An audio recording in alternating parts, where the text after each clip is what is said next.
الحمد لله الذي هدانا لهذا وما كنا لنهتدي لولا أن هدانا الله والصلاة والسلام على رسول الله وعلى آله وصحبه ومن والاه. السلام عليكم ورحمة الله. Le frère Othman ibn Affan radiyallahu anhu, le gendre du prophète sallallahu alayhi wa sallam, le troisième calife bien guidé. D'ailleurs, le Coran que nous avons aujourd'hui nommé Al-Mushaf al-Usmani, le Coran de Usman, est à l'origine de l'unification du Coran, participer avec d'autres compagnons à la transmission de la parole de Dieu. Lui-même disait, si nos cœurs étaient purs, jamais ils ne seraient rassasiés de la lecture du Coran. D'ailleurs, ils ont dit de lui qu'il lisait le Coran entier une fois par semaine. Il a été assassiné par des extrémistes musulmans. Ça date pas d'aujourd'hui, cette vermine. Il date des premiers temps de l'islam. Il a été assassiné par des extrémistes musulmans tôt le matin, alors qu'il était en train de lire le Coran. D'ailleurs, ce Coran qu'il lisait a été imbibé de son sang. Ce Coran, le Coran de Uthman, qu'il avait entre les mains lorsqu'il a été assassiné, a été conservé. Si vous voulez le voir, vous prenez un billet d'avion, vous allez à Istanbul, vous allez au musée, vous allez voir le Coran de Uthman, avec le sang qui est versé, qui a été versé par ces extrémistes-là. Bon, qu'est-ce qu'a dit Uthman ibn Affan? Il a dit qu'il a entendu le prophète sallallahu alayhi wa sallam dire que les meilleurs parmi vous seront ceux qui apprennent le Coran et qui l'enseignent. Il est rapporté par l'imam al-Bukhari. Il est authentique. Donc les meilleurs parmi les musulmans, ce sont ceux qui s'adonnent à la lecture, à l'apprentissage, à l'interprétation, mais aussi à la transmission du Coran. C'est-à-dire, les meilleurs parmi nous, ce sont ceux qui donnent de leur temps à la parole de Dieu, au livre de Dieu. Ce qui sous-entend l'inverse, à contrario, ceux qui ne donnent pas du temps au Coran, le Coran ne les intéresse pas, ne sont pas préoccupés par ce trésor, ne sont pas les meilleurs parmi nous. Pour ne pas dire, ce sont les pires. N'est-ce pas? Et c'est logique. Pourquoi sont-ils les meilleurs? Parce que le Coran, c'est la parole de Dieu. Il est évident que si on veut être avec Dieu, il faut qu'on soit avec sa parole. Comme dans un autre hadith, le prophète sallallahu alayhi wa sallam qualifie aussi ceux qui fréquentent la maison de Dieu, la mosquée, comme étant les meilleurs. Donc, plus nous avons des contacts intime et récurrent avec ce qui appartient à Dieu, ce qui vient de Dieu, plus nous sommes proches. De quoi? De la perfection. Car l'être humain est invité à tendre vers la perfection. On a tous des défauts, on a tous des manquements, on est faible, on ne doit pas se contenter de cette situation. On doit quoi? On doit essayer d'avoir des projets dans la vie. Et le projet des projets, c'est de grandir, c'est de devenir le plus proche de l'idéal, la perfection. Et c'est possible, sinon Dieu ne nous aurait pas demandé de rechercher cette proximité. Comme Dieu est parfait, nous devons être le plus proche de Dieu. Et pour être proche de Dieu, nous devons être proche de ce que Dieu aime et de ce qui vient de Dieu. D'accord? Proche de Dieu physiquement, c'est pas possible, n'est-ce pas? Donc il reste la proximité spirituelle, c'est-à-dire avoir Dieu dans son cœur, avoir Dieu à l'esprit, en permanence. Pour que cela se fasse, pour que Dieu soit dans notre cœur, pour que Dieu nous accompagne, il faut quoi? Il faut des rappels, il faut des objets, n'est-ce pas? Et le Coran, qui a à la fois une dimension matérielle, c'est un livre qu'on touche, hein, des mots que l'on voit, c'est de l'encre. Il a une dimension spirituelle, puisque c'est la parole de Dieu. Donc si tu veux être proche de Dieu, si tu veux te rapprocher de Dieu, tu dois utiliser un moyen de locomotion. D'accord, hein, tu prends le bus pour te rapprocher de ton but. Et si tu veux te rapprocher de Dieu, tu prends un compagnon qui s'appelle le Coran. Hein, comme ça, chaque fois que tu seras avec le Coran, ben, tu es avec Dieu. Et c'est logique, c'est le bon sens. On ne peut pas comparer celui qui a le Coran avec lui, celui qui cherche toujours à avoir le Coran avec lui, et celui qui ne l'a pas du tout. Ils ne sont pas équivalents. Hein, il y a une grande différence. Celui qui est proche du Coran et qui est toujours accompagné du Coran donne de l'importance à ce Coran. N'est-ce pas? Chose, quand on ne lui donne pas d'importance, on le néglige. Hein, on l'éloigne de nous. Celui qui néglige le Coran, qui s'éloigne du Coran, en fait s'éloigne de Dieu. Tout simplement. Bon, on va donner des exemples plus concrets. Ouais. Quand on aime quelqu'un, quand on aime à la folie, qu'est-ce qu'on fait, votre femme? C'est toujours de penser à lui. Même pas. Vous n'essayez pas, vous pensez à lui que vous le vouliez ou non. N'est-ce pas? Voilà. Le summum de l'amour, c'est quoi? C'est que tu n'arrives même pas à oublier. Dans tes rêves, tu continues à penser à la personne que tu aimes. Donc là, c'est vraiment... tu es envahi. Par quoi? Par la présence de cette personne, hein, au niveau sentimental. Mais sinon, généralement, quand on aime quelqu'un, on essaie par tous les moyens de garder le contact avec cette personne. Et on essaie par tous les moyens de se rapprocher de cette personne, si elle est lointaine. Et nous avons besoin de quoi pour garder ce contact? Nous avons besoin des reliques, d'objets. Et si celui qui aime sa fiancée, ben, il garde les courriers qu'elle lui a envoyés. Il les ressort, ben, il les lit. Si elle lui a offert, je sais pas, une bouteille de parfum, cette bouteille de parfum, il en met à chaque fois qu'il n'a plus l'odeur, parce que le parfum lui rappelle sa fiancée. Et ainsi de suite. Il a besoin de plein d'objets, de rappels. Pourquoi? Pour garder à l'esprit en permanence cette personne. C'est pour ça qu'on a des dizaines de hadiths du prophète alayhi salam qui insistent sur le fait que le Coran doit être présent dans la vie du croyant le plus longtemps possible. Les meilleurs parmi vous sont ceux qui apprennent le Coran, et pour l'apprendre, tu le récites, et qui le transmettent et qui l'enseignent.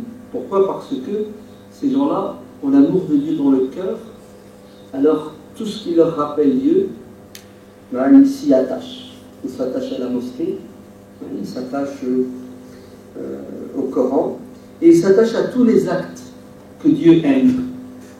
Il aime les orphelins, parce que Dieu aime celui qui est proche de l'orphelin.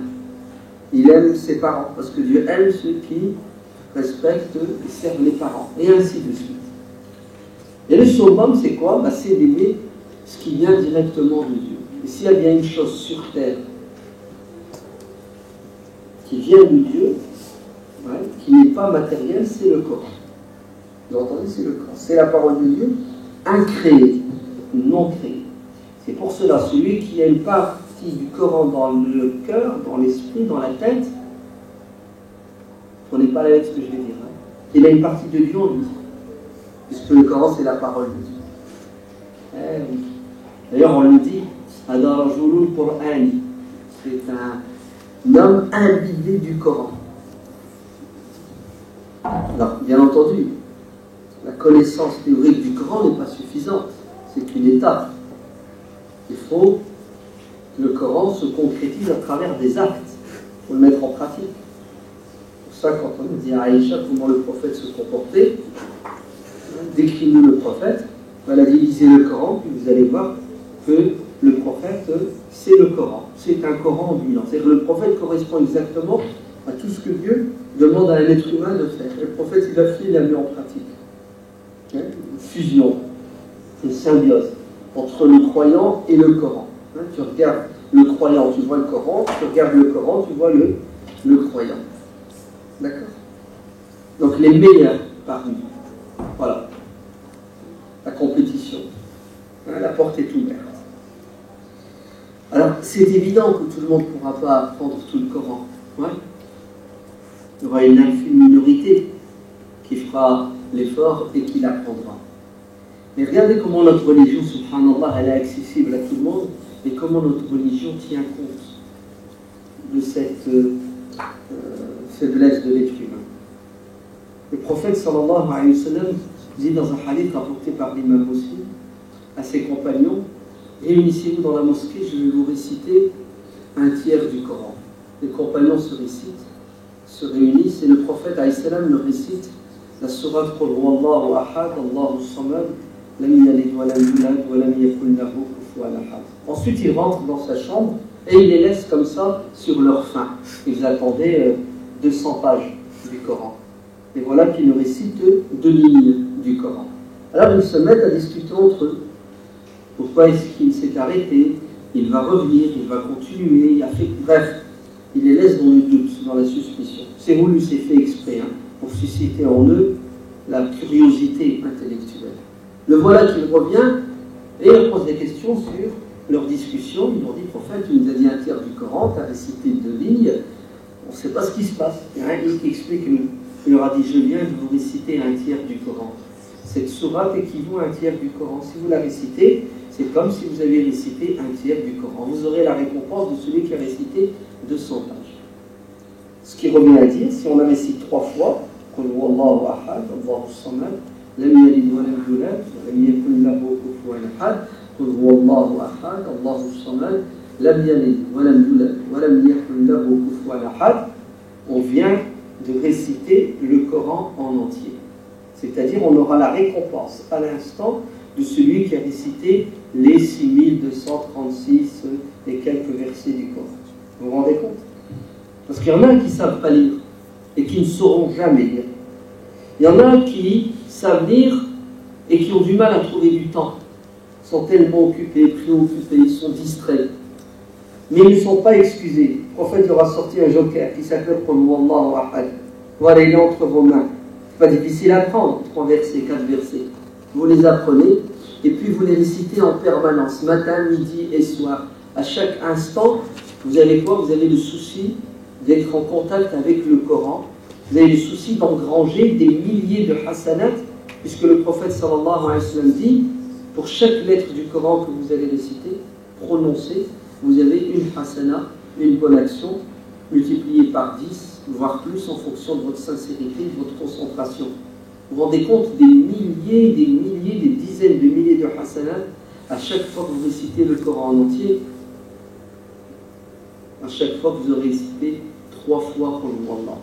Et combien de fois on est capable de réciter 3 fois Qul huwallah dans la journée? Faites l'expérience. Ça dure 3 secondes. Je vais être gentil, 5 secondes. 15 secondes, vous avez récité le Coran. Mais malheureusement, les musulmans n'y pensent pas. Malheureusement, les musulmans oublient.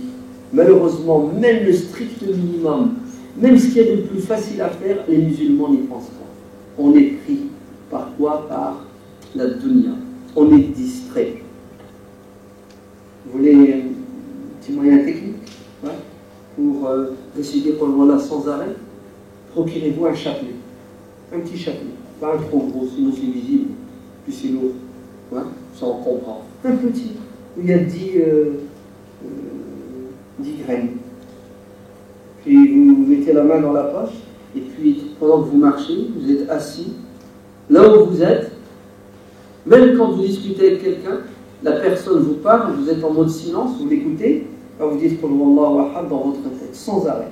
Ne vous arrêtez pas de prononcer Qul huwallahu ahad. Ça c'est la preuve que vous êtes proche du Coran, vous avez le souci. Non, c'est la preuve que vous aimez le Coran.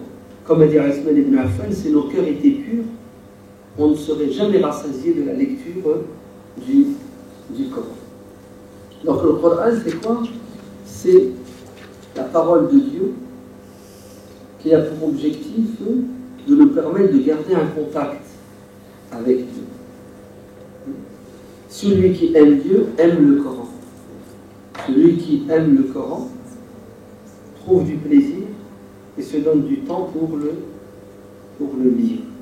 C'est pour cela, la tradition du prophète, c'est au minimum de lire le Coran en entier, de A à Z, une fois tous les 40 jours, voire tous les 30 jours. Vous entendez? Un mois. Une lecture complète du Coran en un mois. C'est-à-dire une cadence de 20 pages par jour. 2 hizb, 1 juz, il y a 600 pages. Et cette tradition de lecture du Coran en entier est ancestrale.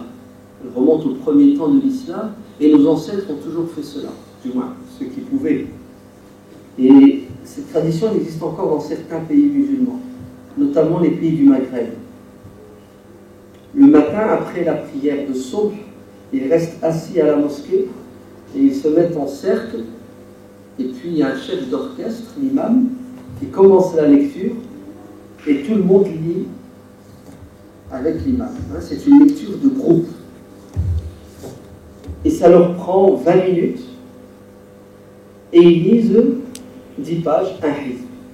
Rebelote le soir, entre la prière du Maghrib, le coucher du soleil, et l'Aïcha, ils restent à la mosquée. Juste après la prière, ils lisent le hizb, c'est comme ça qu'on l'appelle, les 10 pages, et ils font ça tous les jours, ce qui revient à lire le Coran en entier une fois par mois. Vous savez, vous faites ça pendant 10 ans, à la fin vous le connaissez le Coran. D'accord? Et si vous ne le connaissez pas par cœur, en tout cas, vous le maîtrisez, n'est-ce pas? Vous maîtrisez à la fois la lecture, mais vous maîtrisez aussi le sens, puisque, force de répéter, il y a quelque chose qui va rester. Et cette tradition, cette sunna, est plus ou moins, malheureusement, perdue. Elle a même été combattue. Elle l'est encore d'ailleurs par certains qui prétendent suivre le Coran et la sunna, et en fait, de manière inconsciente, voire même consciente, parce que certains sont débiles, ils combattent le Coran et la sunna. Oui. Car interdire à des gens de lire le Coran sous prétexte que le prophète alayhi salam ne s'est pas organisé de la manière, c'est vraiment avoir une analyse simpliste de la sunna du prophète alayhi salam. Puisque le prophète sallallahu alayhi wa sallam dit, dans un hadith authentique, lorsque des gens se retrouvent dans une demeure, parmi les demeures de Dieu, à la mosquée, donc, au pluriel, et qu'ils s'assoient et qu'ils lisent le Coran, qu'ils l'étudient, ils donnent du temps au Coran. Vous savez ce qui leur arrive à ces gens? Ils attirent les anges. Les anges les recourent de leurs ailes. Et durant tout ce laps de temps, durant lequel ils lisent le Coran, ils étudient le Coran, vous savez ce qui se passe? Ils sont gagnés par une sérénité, la sakina, par la miséricorde. Vous avez vu l'importance du Coran? Il est bien entendu source de foi. Et tu veux avoir la foi, il faut quoi? Il faut que tu aies un contact avec le Coran. Et aujourd'hui, dans nos mosquées, ça ne se fait plus. Dans la plupart des mosquées. Parce qu'il y a un mouvement littéraliste qui considère que lire le Coran en groupe, c'est pas bien. Alors que le hadith est là pour dire qu'ils sont en groupe et qu'ils lisent le Coran en groupe et qu'ils l'étudient en groupe. Et entre nous, le travail de groupe est beaucoup plus efficace que le travail individuel. Seul, vous allez voir, vous n'allez pas tenir longtemps à lire le Coran.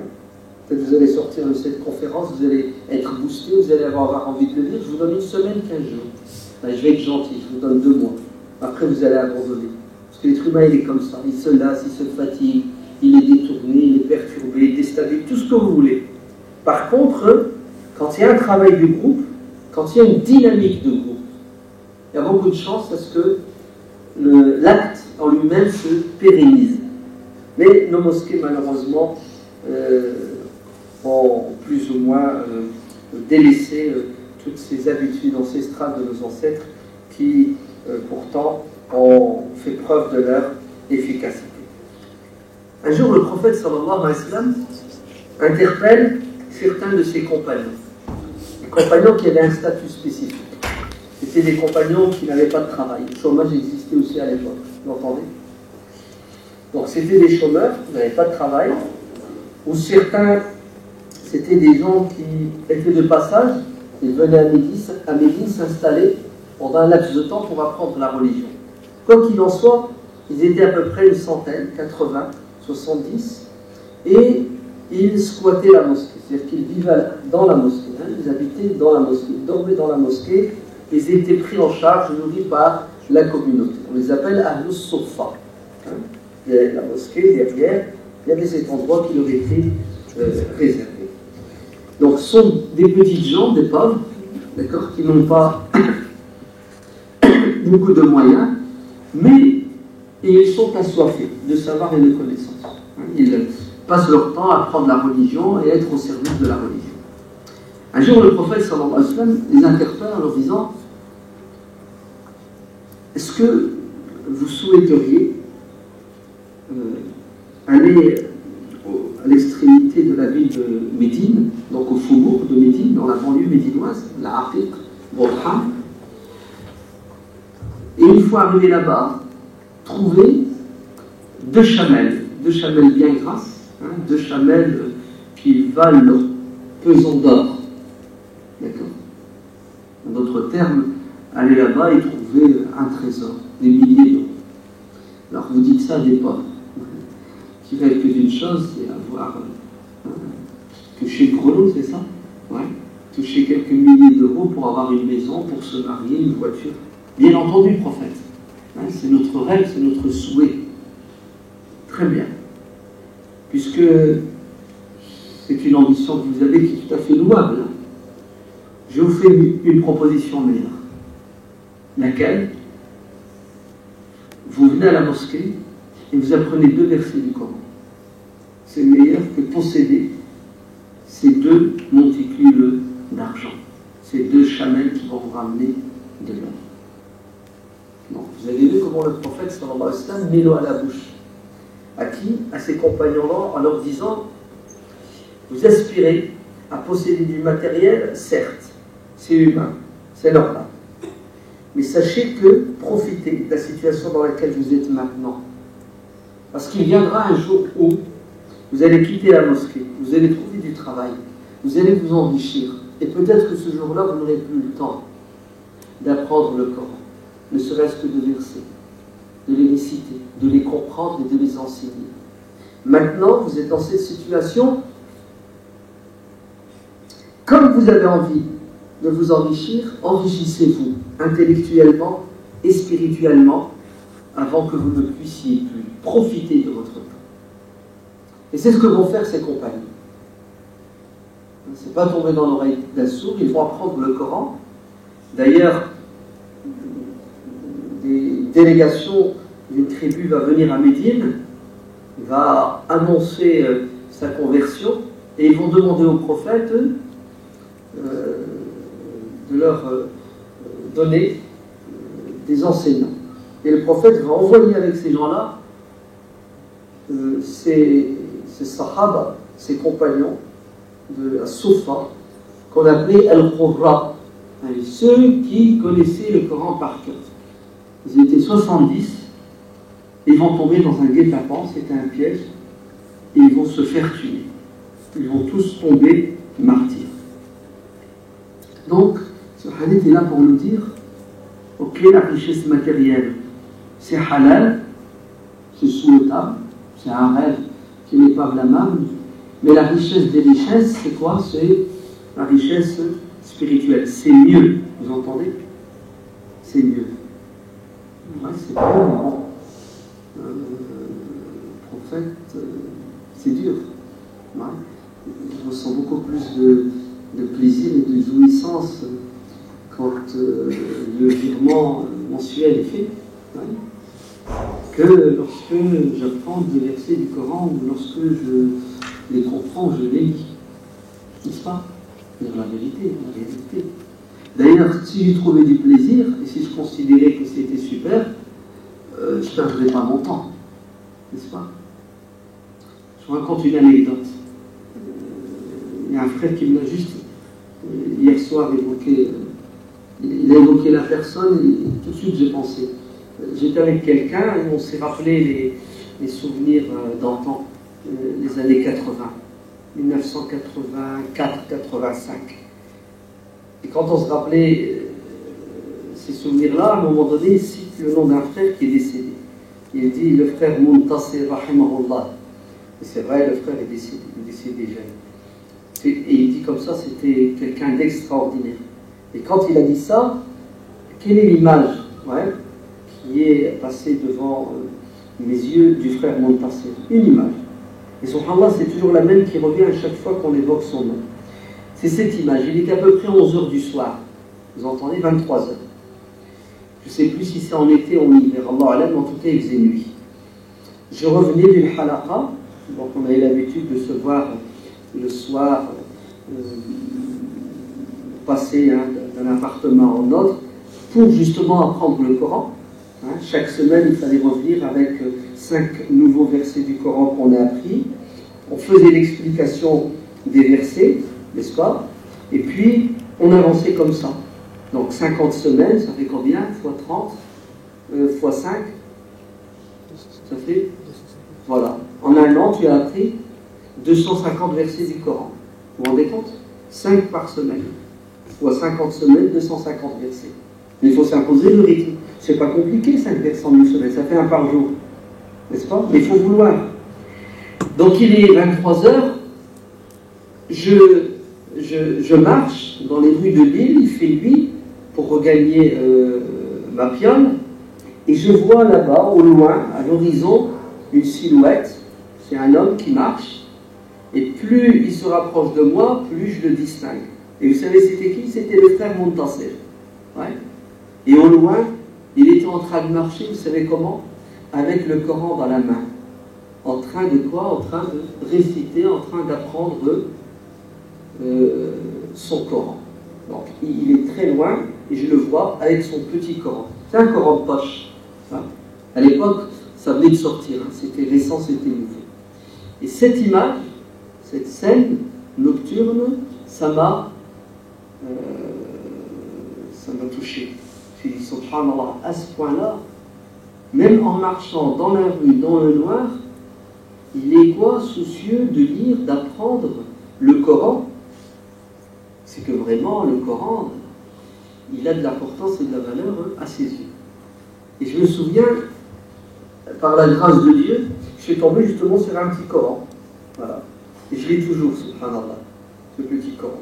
Le premier Coran, on ne l'oublie pas. Hein. C'est son premier amour, il est éternel. Et depuis ce jour-là, toujours le Coran dans la poche. Bon, aujourd'hui, alhamdoulilah, il y a l'iPhone, c'est ça? N'est-ce pas? Et c'est vrai, hein, ça fait plaisir. Hein. Tu montes dans le RER, et tu vois un frère assis là-bas avec son iPhone en train de quoi? Des écouteurs, en train d'écouter le Coran. Ouais. Voilà, c'est ça qu'il faut. Ouais. Il faut qu'on arrive à un stade où, effectivement, le Coran a autant d'importance que l'argent à nos yeux. Certains vont dire, oh, le Coran c'est plus important que l'argent. Je veux bien, mais bon. Et sinon, on va les mettre sur le même pied d'égalité. Après, on verra si on arrive à passer l'étape au-dessus. Soucieux, hein. Je ne rate pas une occasion, un moment, hein, si je peux. C'est pour ça Allah il va remplacer la musique par le Coran. Hein. Remplacer la musique par le Coran. Écoutez une sourate sans arrêt tous les jours pendant un mois, vous allez la retenir. Si après vous faites l'effort de l'apprendre par cœur, ça va rentrer plus facilement. Hein. Remplacer la musique par le Coran. Et si vous êtes fatigué d'écouter le Coran, écoutez des chants religieux, des anachis. Hein. C'est aussi beau, voire plus beau que le bruit. Parce qu'on ne peut pas appeler ça de la musique, hein, ce qui est sur le marché aujourd'hui. D'accord? Et le prophète sallallahu alayhi wa sallam de dire, celui qui est préoccupé par le Coran, c'est-à-dire celui qui passe son temps à lire le Coran, à l'apprendre, à l'enseigner, etc., je vais lui donner plus et mieux que ce que je donnerais à celui qui m'implore nuit et jour. Et on a deux types de personnes. Quelqu'un qui fait des invocations, Seigneur donne-moi sans arrêt, il a le droit, c'est souhaitable, c'est même une adoration, c'est magnifique, c'est super. Et puis vous avez un autre musulman, il n'a pas le temps de demander à Dieu tellement il est préoccupé par la récitation, la lecture, l'apprentissage, l'enseignement du Coran. Quel est le meilleur des deux à votre avis? C'est celui qui a le souci de quoi? de rester avec le Coran. C'est ce que le prophète alayhi salatu wassalam nous dit. Et il nous dit que le croyant qui récite le Coran ressemble à un fruit qui a un goût sucré, magnifique, et en plus qui dégage une bonne odeur. Voilà, c'est lui le croyant. Dans un autre hadith, le prophète sallallahu alayhi wa sallam dit: le croyant qui a le Coran et qui le met en pratique, qui le transmet, qui vit avec le Coran, et le croyant qui a le Coran mais qui ne le met pas en pratique, qui ne vit pas avec lui, ressemble à quoi? Ressemble à deux bouteilles de parfum. L'une est ouverte et dégage la bonne odeur. L'autre, elle est fermée. C'est-à-dire, l'une est utile, puisque le but du parfum, c'est quoi? C'est de nous faire plaisir à notre odorat. Et l'autre, elle est là, mais elle ne sert à rien du tout. C'est-à-dire, le musulman qui, malheureusement, ne vit pas avec le Coran, n'exprime pas le Coran, ressemble à quoi? À un bijou qui est dans un coffre, et personne ne profite de la beauté de ce bijou ni de ses bienfaits.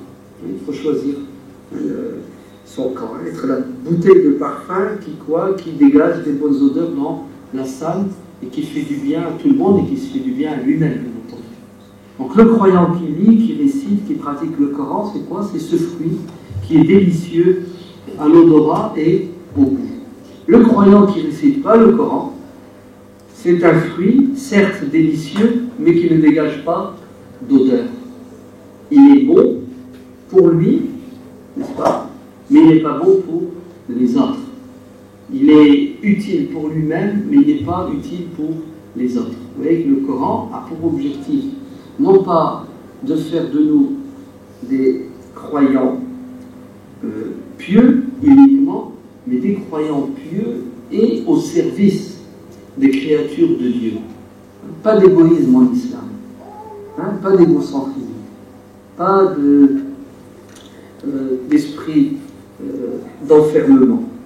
Celui qui a le Coran avec lui doit le partager à travers son comportement, sa manière d'être, mais aussi à travers sa générosité, dans tous les sens du terme. Il donne de son temps, il donne de sa bonté, il donne de ses biens, il donne de son savoir, tout ce qu'il a, il le partage. Parce que c'est ça que veut le Coran. Les bons croyants, ce sont ceux qui partagent, car Dieu leur a donné, donc ils ne sont pas avares, ils partagent. C'est Alif Lam Mim, Zalika al-Kitabu la rayba fihi, la sourate commence comme ça. Wa mimma razaqnahum yunfiqun. Ils donnent une partie de ce qui leur a été donné. Celui qui a le Coran ne peut pas être égoïste. Le meilleur parmi nous, c'est celui qui connaît le Coran et qui le transmet. Ben écoutez, il n'y a pas que les croyants pieux et sincères qui auront un contact avec le Coran. Le Coran est accessible à tout le monde, même aux hypocrites. Et les hypocrites connaissent la valeur et l'importance du Coran. Et qu'est-ce qu'ils vont faire? Ils vont récupérer le Coran pour des fins personnelles. C'est-à-dire qu'ils vont utiliser le Coran, non pas pour plaire à Dieu et pour faire du bien aux créatures de Dieu, mais uniquement pour leur intérêt. Et c'est la réalité. C'est pour ça que la vie ne fait pas l'imam. La vie ne fait pas l'imam. C'est lorsque la personne connaît le Coran et qu'elle l'enseigne qu'elle est automatiquement une personne pieuse. Ça peut être le pire des hypocrites. Et oui, c'est une réalité. La preuve, le hadith, le prophète alayhi salam dit وَمَثَلُ الْمُنَافِقِ الَّذِي يَقْرَأُ الْقُرْآنِ. Et l'exemple de l'hypocrite qui connaît et qui récite le Coran. Alors, soit il le connaît par cœur, et c'est possible qu'un hypocrite connaisse le Coran par cœur. Comme un non-musulman peut apprendre le Coran par cœur. Il était ministre de la Syrie dans les années 50. Il s'appelait Khoury. Il connaissait le Coran par cœur, c'était un chrétien. Il considérait le Coran comme une œuvre littéraire sans égal, sans pareil. D'accord? Regardez, il est hypocrite. il connaît le Coran par cœur. Il est hypocrite et il récite le Coran. Il te le récite avec une voix. C'est trop beau, c'est magnifique, c'est super. Pourtant, le prophète alayhi salam l'appelle l'hypocrite. Alors cet hypocrite ressemble à quoi? Il ressemble à un fruit qui dégage une bonne odeur, donc l'apparence. Il est beau, il est bien sapé, dégaine de musulmans, voix d'imam qui récite bien le Coran, mémoire extraordinaire, il le connaît par cœur, il ne fait aucune faute, mais quand il gratte un peu, tu vas voir ce qui se passe à l'intérieur dans sa vie privée, dans ses relations, surtout quand il s'agit de ce que vous voulez, vous découvrez le monstre. Oui, le monstre. Le mec qui est pédophile. On a nos curés pédophiles, nos imams pédophiles. Oui, pourquoi est-ce qu'on n'en aurait pas? Ils sont vaccinés, c'est ça? C'est fou. Le mec, c'est un être humain comme les autres. Mais il est imam, il est hypocrite, et il est pédophile. Oui, la panoplie. Et oui, pourquoi vous êtes choqués? Le prophète le dit, il est hypocrite. Et il récite le Coran. C'est un fruit qui dégage une bonne odeur, il est bon, il est magnifique, il est super, tu es prêt à se donner pour Dieu sans confession, mais dès que tu mords le fruit, aïe, c'est du poison, il est horrible. Voilà, c'est le prophète qui le dit. Et ensuite il parle de qui? Et l'hypocrite qui connaît le Coran et qui ne le récite pas, ben c'est un fruit qui sent mauvais et qui est amer et dégueulasse. Parce qu'il existe lui aussi le Coran. C'est un hypocrite. Vous allez dire à quoi c'est dû, ça vient d'où? Pour sortir des explications. Mais une toute simple, voilà, ça date d'avant-hier, vendredi, on était assis comme ça dans une ville qui s'appelle Maubeuge, où il y a une mosquée, où il y a un imam super qui enseigne le Coran aux enfants. Des centaines et des centaines de gosses sont passés devant lui. Il leur a enseigné le Coran en entier au moins. Alors le frère, il raconte, le frère Mohammed, il dit ce qui l'a le plus choqué quand il était gosse, vers l'âge de 8 ans et qu'il allait à la mosquée et qu'il apprenait le Coran. Il dit, nous les petits, 8 ans, 10 ans, on était devant l'imam, ouais, et derrière l'imam, il y avait les plus grands qui avaient 13, 14, 15 ans, qui eux avaient déjà bien évolué dans l'apprentissage du Coran. Donc à l'époque, dans les années 80, pour apprendre le Coran, ils prenaient une planche, n'est-ce pas, et ils écrivaient avec une encre sur cette planche, hein, une ardoise, on dirait aujourd'hui. Et alors ils écrivaient le passage du Coran qu'ils devaient apprendre, et puis ils l'apprenaient sur place, ensuite ils le récitaient à l'imam. Une fois qu'il a bien appris, on efface l'ardoise et on va écrire. Donc le frère, il dit, ceux qui étaient derrière l'imam, c'était la crème, l'élite, hein, les grands, ceux qui savaient, et parmi eux, un tel. Et bien entendu, il a dit, on avait de l'estime pour ces grands frères qui étaient au top, jusqu'au jour où, qu'est-ce qu'il découvre? Il découvre que l'un de ses grands frères, donc derrière l'imam, avec une grande planche, qu'est-ce qu'il faisait à votre avis? Mais il avait des écouteurs avec son Walkman, hein, de l'époque. Donc il dit, waouh, en plus, il apprend le Coran, il le récite et il l'écoute. C'est le top quand même, ouais. Et puis voilà qu'un jour, il a pris une oreillette et il l'a mise dans son oreille. Et qu'est-ce qu'il découvre? Il découvre qu'il écoutait du Michael Jackson. Hein? Donc à la mosquée, dans le dos de l'imam, devant tout le monde, tu crois que le mec il écoute du Coran, mais en fait il écoute du reggae. Et c'est réel, hein? Beaucoup de gosses ont subi une pression terrible de la part des enseignants, voire même des parents pour apprendre le Coran, et ça a déclenché chez eux un dégoût, un mépris, une haine du Coran et de la religion. Et tu trouves le gosse qui, c'est un ordinateur, il a une mémoire extraordinaire, et c'est un diable en même temps. Le Coran n'a aucun impact sur lui. Donc faites très attention, hein, quand vous enseignez le Coran à vos enfants, il faut le faire avec amour. Une overdose de Coran peut tuer. Ou le Coran mal transmis, mal enseigné peut faire fuir. Et ça donne ça donne ces hypocrites, là, qu'on a là, qui récitent le Coran ou qui ne le récitent pas. Parce que le Coran, malheureusement, ne leur a pas été transmis, enseigné. Et surtout, la grande erreur que nous faisons, c'est on insiste sur le par cœur et on oublie le sens. Si bien que vous appuyez sur le bouton et vous récitez n'importe quel passage du Coran, tu dis ce que ça veut dire, toi il ne sait pas, il ne connaît pas, rien du tout, aucun sens. Et comment voulez-vous que ce livre ait un impact sur nous alors qu'on ne le comprend pas?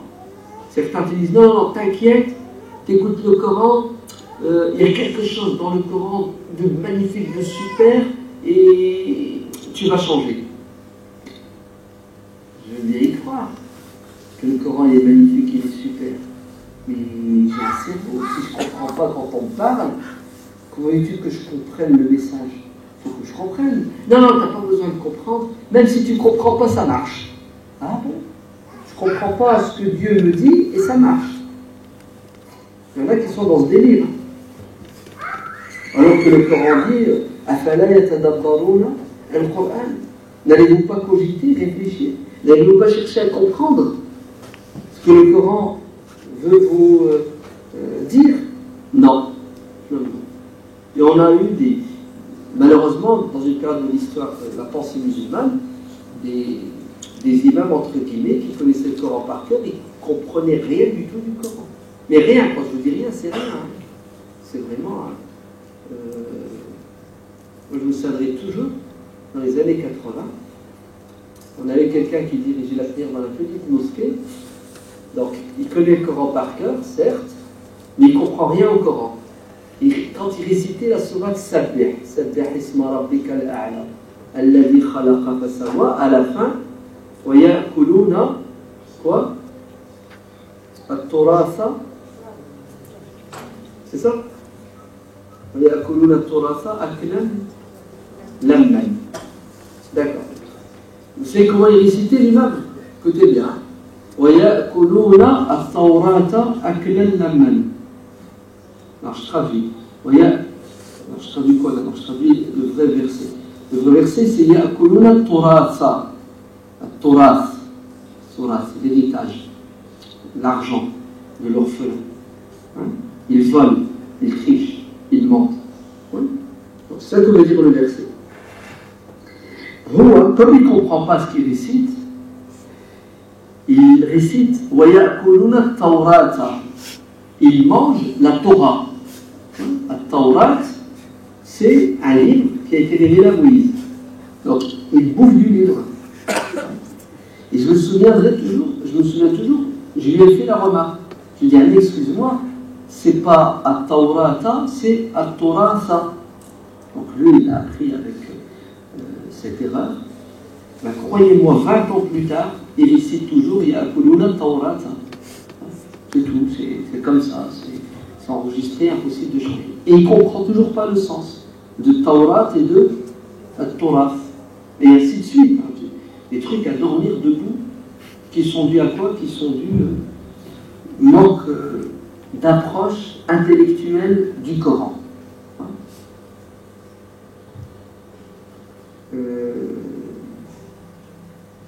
prophète sallallahu alayhi wa sallam a dit, celui qui récite le Coran avec aisance et facilité est accompagné et sera avec les anges. Quant à celui qui le récite avec difficulté, qui a du mal, parce qu'il n'est pas arabophone, ou parce qu'il est débutant, ou tout simplement parce que malgré tous les efforts qu'il a fait, ça le dépasse. Ben, sachez que celui-là qui fait des efforts, il est doublement récompensé, il aura 2 récompenses. Il est récompensé parce qu'il a le souhait, la volonté, l'amour de lire le Coran, mais parce qu'il a des difficultés. Et Dieu le récompense. Ça, c'est encore un message pour ceux qui sont débutants, ceux qui ont du mal, ceux qui galèrent. N'ayez crainte. Vos efforts, vos galères ne sont pas en vain. La récompense correspondra aux efforts que vous ferez. Pour cela, le Coran vaut mieux l'avoir avec soi que contre soi. Car le prophète sallallahu alayhi wa sallam dit, le Coran sera un avocat le jour de la résurrection. Pour qui? Pour ceux qui étaient avec lui sur terre, c'est-à-dire ceux qui prenaient soin du Coran. Le Coran prendra soin d'eux le jour de la résurrection, il les défendra.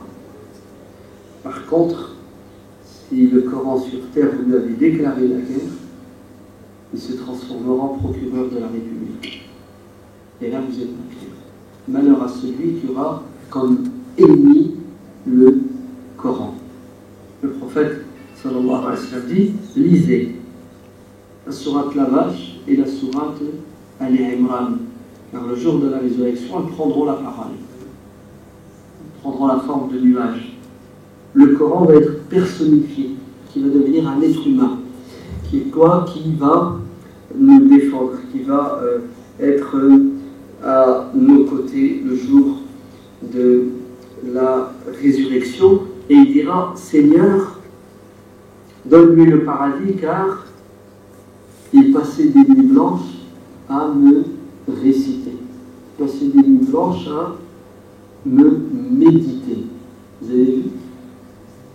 Rien n'est laissé au hasard, rien ne sera oublié. Et le jour de la résurrection, il sera dit à celui qui connaissait du Coran, récite.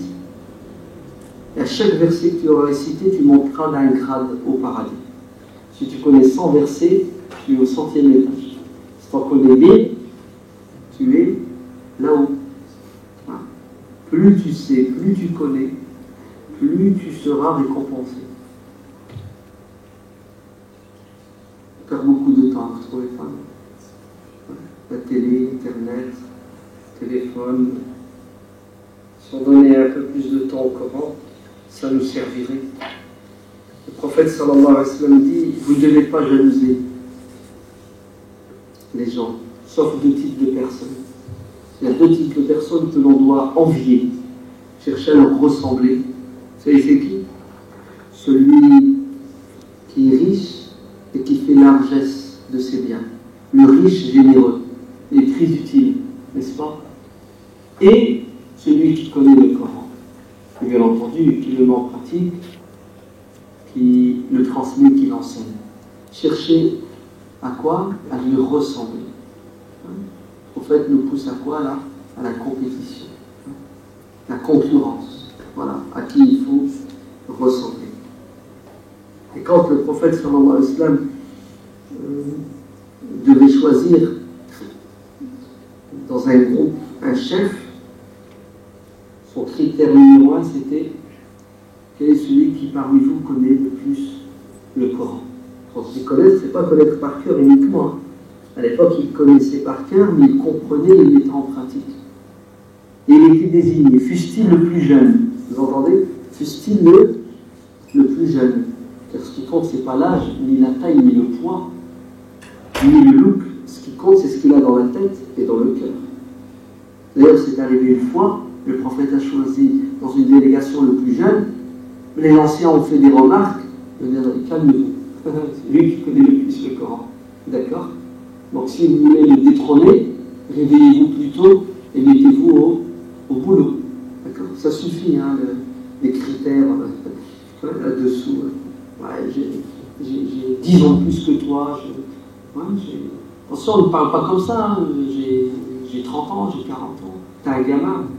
Non, mais si c'est un gamin qui est plus intelligent que toi, son âge, il ne sert à rien. Non, mais on a vraiment des complexes. C'est une catastrophe, ça.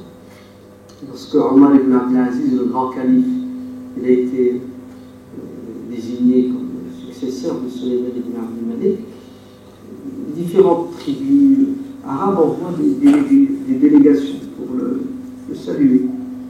Puis voilà qu'une délégation arrive, et qui prend la parole? C'était le plus jeune.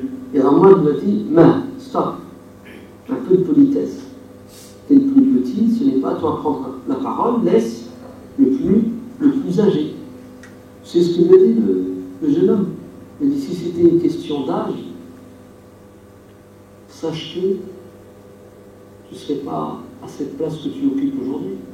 Tu n'as que 33 ans, 31 ans. Il avait 31 ans quand il est devenu calife. Donc si c'est une question d'âge, tu es mal placé pour parler. D'accord? Tu n'as que 31 ans, il y en a qui sont beaucoup plus âgés que toi qui devraient être calife à ta place. C'est qu'est-ce qu'a dit Omar ibn Abdelaziz? Mettez-le en prison, c'est ça.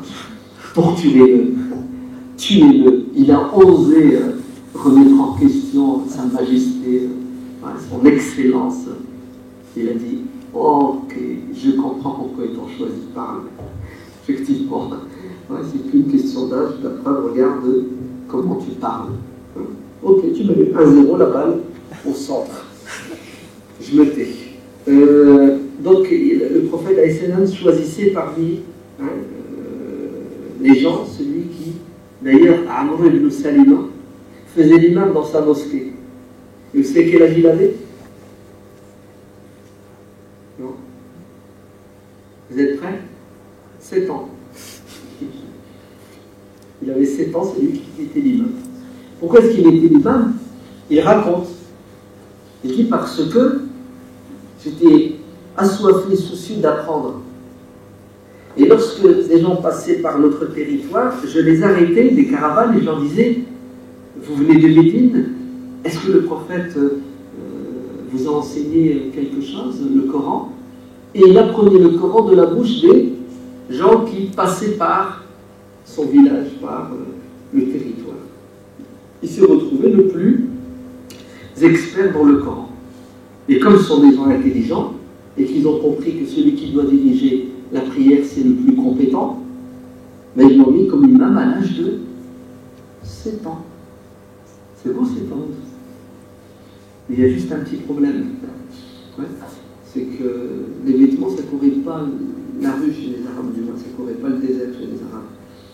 Donc il avait une tunique assez courte, ainsi lorsqu'il s'inclinait, donc la tunique remonte, donc on voyait ses fesses. Et il y a une femme qui passe par là et qui assiste à la scène. Un petit imam, des hommes derrière, de l'âge de son grand-père, son arrière-grand-père, en plus avec une tunique courte et on voit ses fesses. Elle n'a pas pu se retenir en disant habillez votre imam. Ouais. Et vous savez ce qu'ils ont fait après la prière? Ils se sont cotisés et ils lui ont acheté un costume. Et il a dit mon bonheur était ce jour-là au comble. Il était heureux parce qu'il a eu un nouveau costume pour prier. Voilà. Amr ibn Salima, il s'appelle. C'est pas. Parce que c'était le meilleur. Subhanallah, même dans la tombe, parce que le prophète sallallahu alayhi wa sallam devait enterrer 2 personnes dans une même tombe. On a le droit, non? Fosse commune, ça s'appelle. 2, 3, 4 personnes.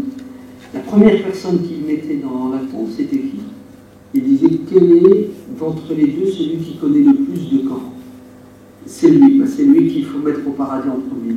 Parce que la tombe pour le croyant, c'est une partie du paradis. Vous le mettez en premier. L'autre, il passe en second. Donc, vous voyez l'importance du Coran. On peut continuer comme ça. Des dizaines. Ça n'arrête pas. C'est impressionnant. Le nombre de hadiths sur les bienfaits, les fastes du Coran. Pourquoi tout ça? Pourquoi?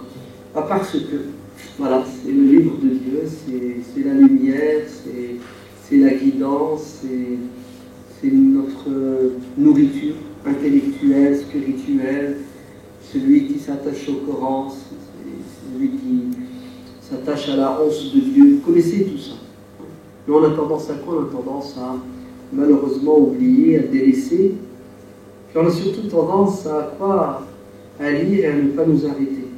Sur quoi? Sur ce que Dieu veut dire et ce que Dieu nous dit et ce qu'il attend de nous. Les musulmans aujourd'hui ont mis beaucoup de paquets sur la forme et ils ont oublié le fond.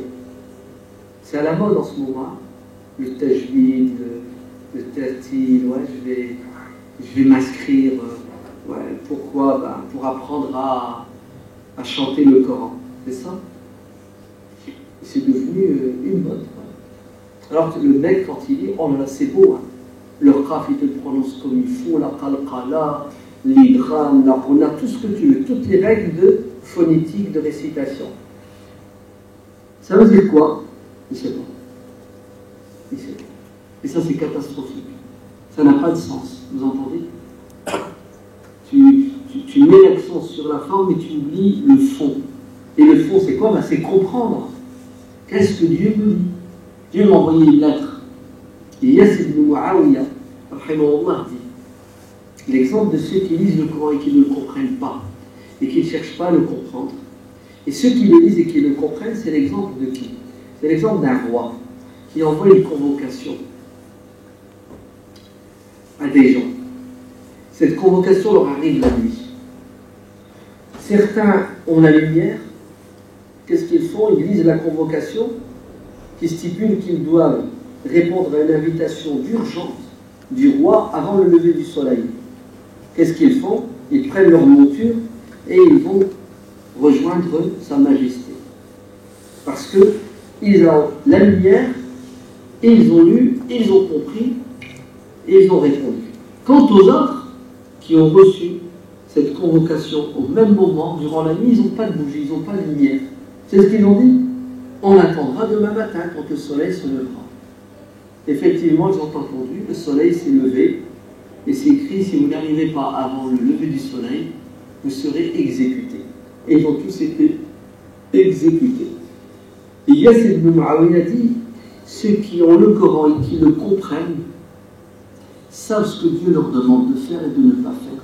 Et ils vont vivre et agir en conséquence.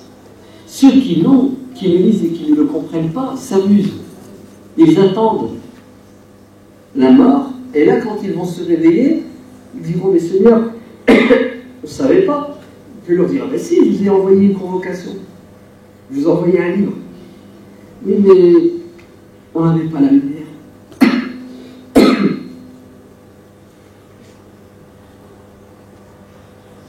On ne savait pas lire.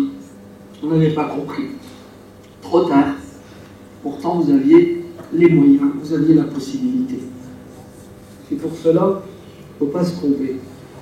Vous devez lire, et Allah il va le faire quand vous lisez avec un stylo dans la main, un crayon gris.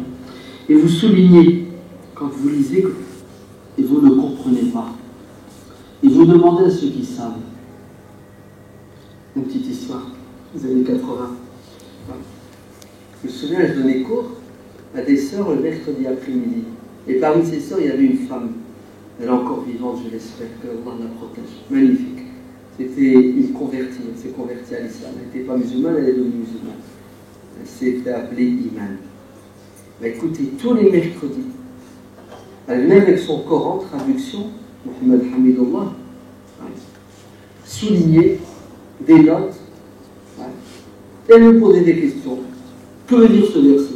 J'ai pas compris. Il y a la traduction, mais c'était pas suffisant. Toutes les semaines, ce qu'elle lisait pendant la semaine et qu'elle ne comprenait pas, le mercredi, elle repartait avec des explications. Et bon, j'ai vu son Coran, son Mus'haf, quand vous l'ouvrez, c'est impressionnant. Il n'y a pas 1 centimètre carré de vide. Tout est plein de notes, tout est plein de remarques. Sur les côtés, les notes infrapaginales, au supra, tout ce que vous voulez. Incroyable. Ça, c'est un Coran. Ceux qui ont des Corans neufs, là, nickel, vous savez, les pages, ça fait 10 ans, elles n'ont toujours pas bougé sur son. Et le Coran, c'est devenu un livre de collection, c'est ça. Il faut le mettre dans un endroit, il faut le protéger, il faut le cirer, pour faire les poussières. Et on l'a tellement sacralisé qu'on ne le touche plus. C'est dangereux, il ne faut pas le toucher. Au contraire. Vraiment, le Coran, après 5-10 ans, c'est tout, il est mort, il faut le brûler et t'en reprends un autre. Il s'arrache tellement tu l'utilises. Non. Nous, le nôtre, on ne le touche pas, mon pote. Voilà. Et c'est vrai, le Coran est devenu quoi? Il est devenu, subhanallah, un talisman. C'est ça. On le met dans la maison pour faire fuir les djinns. Les diables. Dans la chambre à coucher, il est dans toutes les pièces. Et quand c'est pas le Coran lui-même, c'est un tableau. On met dans la voiture. Il y en a qui mettent le Coran dans la voiture. Pas pour le lire quand il y a des bouchons, il y a une panne d'essence. Non, non, c'est comme ça, j'ai pas d'accident. C'est une assurance tout risque. C'est incroyable.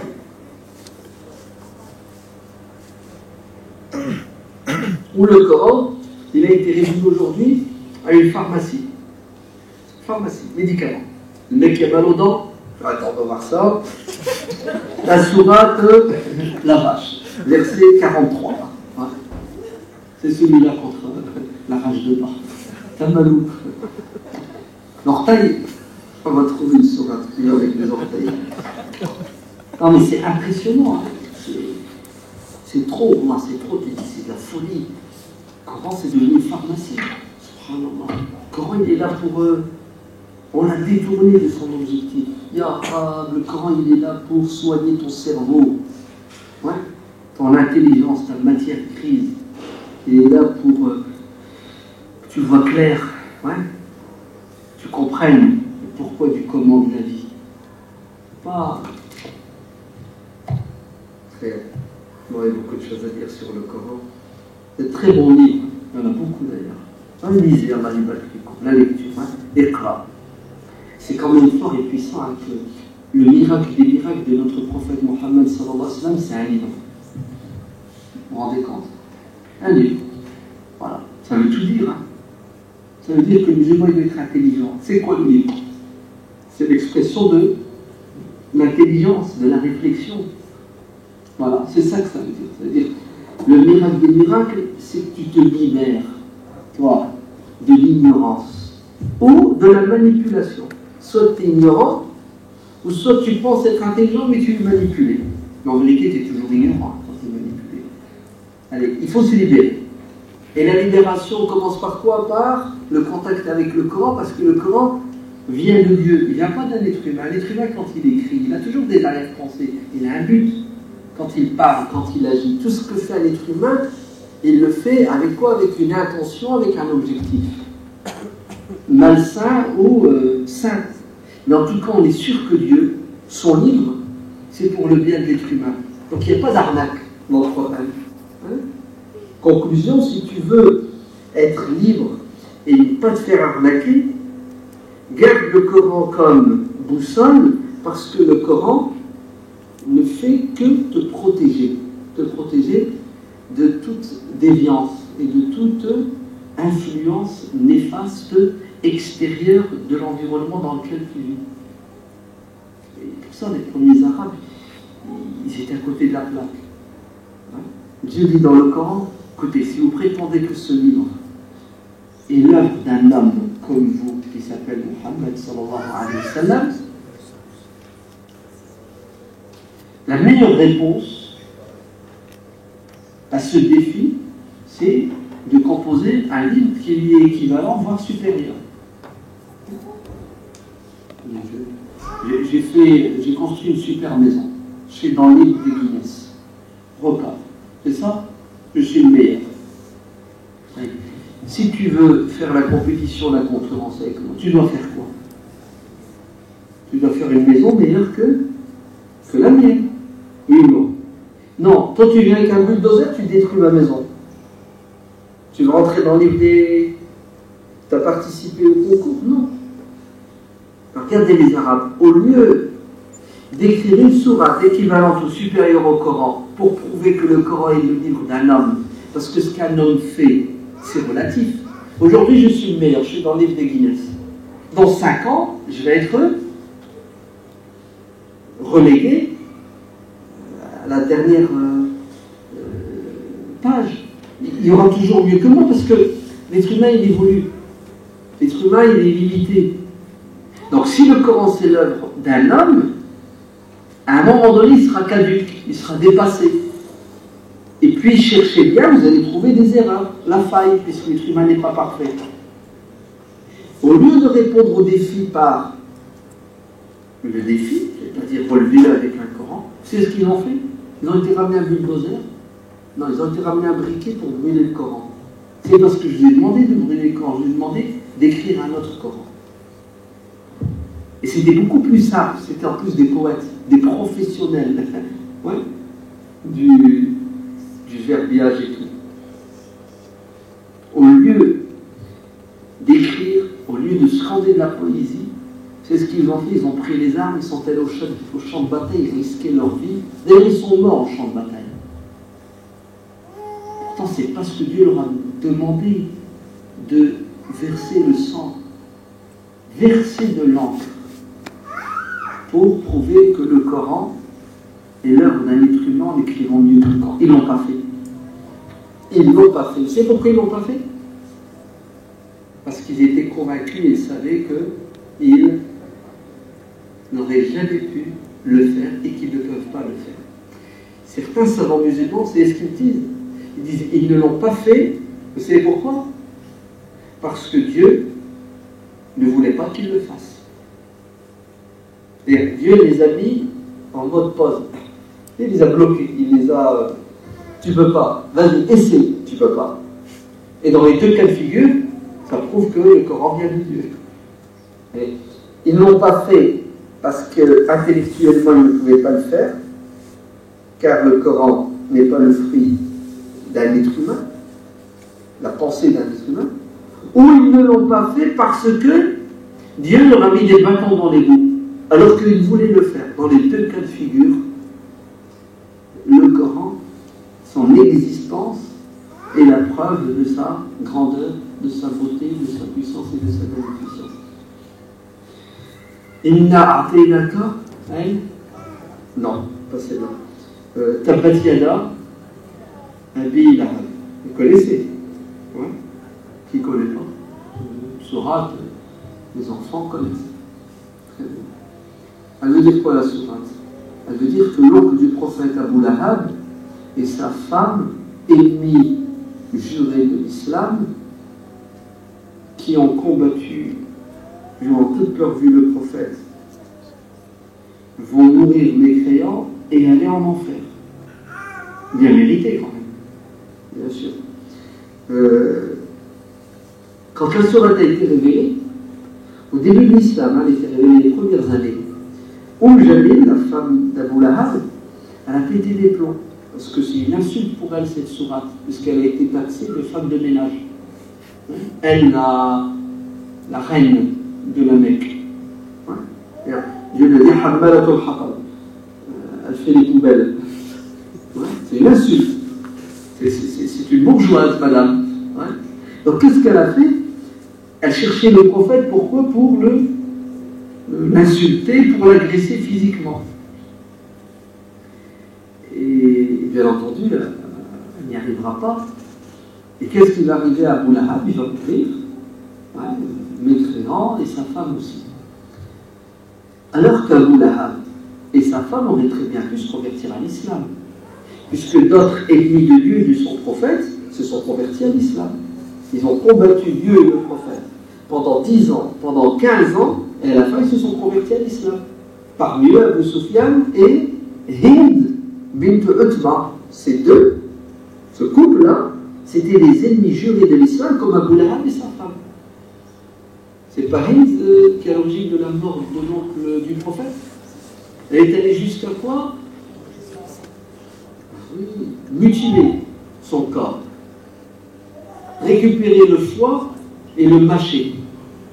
Si ça c'est pas de la haine, dites-moi ce que c'est. Cette même femme va devenir quoi? Une super musulmane qui va se battre et se sacrifier pour l'islam. Donc, il ne faut jamais perdre espoir et il ne faut jamais parier sur le devenir de quelqu'un. Pour ça, l'islam nous dit qu'il ne faut pas maudire quelqu'un. Il ne faut jamais dire à quelqu'un, celui-là il est cuit, il va aller en enfer, parce qu'il peut changer. De même, tu n'as pas le droit de dire, oh celui-là c'est un super musulman, il va aller au paradis. Demain il peut devenir un mécréant. On ne connaît pas l'avenir, n'est-ce pas? Alors comment le prophète alayhi-salam ose-t-il jouer avec le feu et dire que son oncle et sa femme vont aller en enfer? Ils auraient très bien pu se convertir. Et à ce moment-là, la sourate serait caduque, elle serait fausse. Oui ou non? Très bien. Si c'était moi, Abu Lahab, et Jalil, c'est ce que j'aurais fait? Au lieu de chercher le prophète pour l'insulter, je fais une conférence de presse. Oui. Et je dis, ohé, êtres humains, le Coran est faux. Parce qu'il dit que moi, Abu Lahab et ma meuf Jalil, ouais, nous sommes des mécréants et nous allons mourir mécréants, nous allons aller en enfer. Eh ben, nous vous annonçons que nous sommes musulmans. La ilaha illallah Muhammad Rasulullah. Hypocritement, hein, on est d'accord. Donc, cher Coran, tu t'es planté. Donc, tu es bien une arnaque. Tu viens pas de Dieu, mais tu viens d'un homme qui a fait des pronostics, un devin, hein, qui s'est projeté dans l'avenir, et il s'est planté. Alors, ils l'ont fait.